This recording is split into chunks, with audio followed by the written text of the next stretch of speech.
Bronchitis ബാധിതനായി ചികിത്സയിൽ കഴിയുന്ന Francis മാർപ്പാപ്പയുടെ നില മാറ്റമില്ലാതെ തുടരുകയാണ്. പോപ്പിന് നിലവിൽ ശ്വാസതടസ്സമില്ല.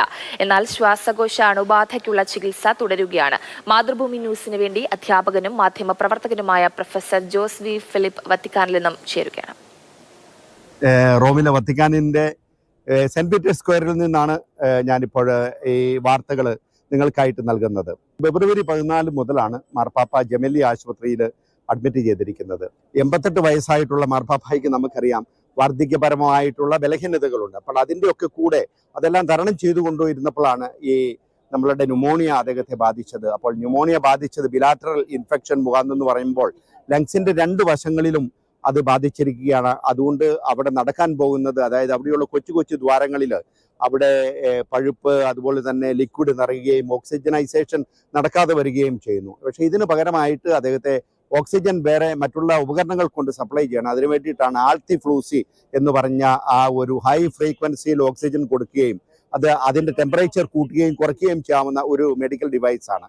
അപ്പോൾ അത് പകൽ കൊടുക്കുകയും രാത്രിയിൽ മെക്കാനിക്കൽ വെന്റിലേറ്ററിൽ കൊടുക്കുകയും, എന്നാൽ അത് ഇൻവസീവ് അല്ല, അത് എക്സ്റ്റേണൽ ആയിട്ട് കൊടുക്കുന്ന ഒരു രീതിയിലേക്ക് ആണ് അദ്ദേഹത്തിൻ്റെ ആ ഓക്സിജനൈസേഷൻ തെറപ്പി നടക്കുന്നത്. ഇതൊക്കെ കഴിഞ്ഞാലും മാർപ്പാപ്പയുടെ എല്ലാ കാര്യങ്ങളും വളരെ ഭംഗിയായിട്ട് തന്നെ പോകുന്നു എന്നുള്ളതാണ് വത്തിക്കാനിൽ നിന്ന് അറിയാൻ കഴിഞ്ഞത്. അദ്ദേഹം രാത്രിയിൽ ഉറങ്ങുകയും രാവിലെ ബ്രേക്ക്ഫാസ്റ്റ് കഴിക്കുകയും കുർബാന സ്വീകരിക്കുകയും പിന്നെ മറ്റുള്ള കാര്യങ്ങൾ ചെയർ കസേരയിൽ ഇരുന്നു ചെയ്യുന്നു എന്നുള്ളതാണ്. നമുക്ക് കഴിഞ്ഞ ദിവസം തന്നെ മാർപ്പാപ്പായുടെ വോയിസ് മെസ്സേജ് എല്ലാവർക്കും കിട്ടിയിരുന്നു. അപ്പോൾ അതിൽ മാർപ്പാപ്പ ലോകത്ത് തനിക്ക് വേണ്ടി പ്രാർത്ഥിക്കുന്ന എല്ലാവർക്കും വേണ്ടി പ്രത്യേകം നന്ദി പറഞ്ഞിരിക്കുകയാണ്. ഇതുകൂടാതെ തന്നെ ലോകത്തിൻ്റെ എല്ലാ ഭാഗത്തും പ്രാർത്ഥനകൾ പ്രത്യേകം നടക്കുന്നുണ്ട്. വത്തിക്കാനിൽ തന്നെ പല ഡിഗാസ്ട്രിയുടെ പ്രീഫെക്റ്റുകളായിട്ടുള്ള കാർഡിനൽസ് ഓരോ ദിവസവും അദ്ദേഹത്തിന് ജപമാല അർപ്പിക്കുന്നുണ്ട്. ഇതെല്ലാം അദ്ദേഹത്തിൻ്റെ തിരിച്ചുവരവിന് വേണ്ടി ജനങ്ങൾ ആഗ്രഹിക്കുന്നു. മാർപ്പാപ്പ 2-3 ദിവസങ്ങളായിട്ട് റെസ്പിറേറ്ററി പ്രോബ്ലംസ് ഉണ്ടായിട്ടില്ല. അപ്പോൾ അതുകൊണ്ട് അതെല്ലാം മെച്ചപ്പെട്ടു വരുന്നു. ആൻറ്റിബയോട്ടിക് തെറപ്പിയുണ്ട്. ആൻറ്റിബയോട്ടിക് എന്ന് പറയുമ്പോൾ വളരെ ശക്തമായിട്ടുള്ള ആൻറ്റിബയോട്ടിക്കുകൾ നൽകണം. അപ്പോൾ അത് നൽകുമ്പോൾ സാധാരണ പ്രതിരോധ ശക്തി കുറയും.